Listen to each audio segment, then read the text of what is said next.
ఇప్పుడు జేఎస్డబ్ల్యూ షీల్డ్స్లో అప్పట్లో ₹1,00,000 పెట్టాం కదా, ఏంటి అని వెళ్ళి వెతుక్కుంటే అప్పట్లో పెట్టిన ₹1,00,000 షేర్స్ ఇవాళ 80 కోట్ల రూపాయల విలువకు వచ్చాయంట. అండ్ ఇప్పుడు ఈ జేఎస్డబ్ల్యూ స్టీల్స్ విషయంలో అసలు ఏం జరిగింది, ఆ స్టోరీ ఏంటో ఒకసారి చెప్పగలరు?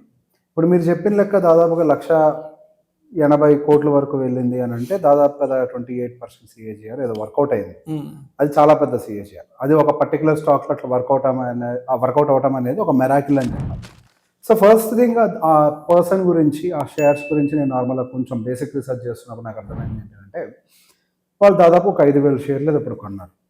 ఆ 5,000 షేర్లు మేబీ 2005 జిందాల్ విద్యానగర్ స్టీల్ అనుకున్నది. అది జిందాల్ స్టీల్లో కంప్లీట్గా మర్జ్ అయిపోయింది. అప్పుడు ఒక షేర్కి 16 షేర్లు వచ్చాయి. అంటే దాదాపుగా ఆయనకి 80,000 షేర్లు అలాట్మెంట్ జరిగింది, మెర్జర్ జరిగింది 2005లో.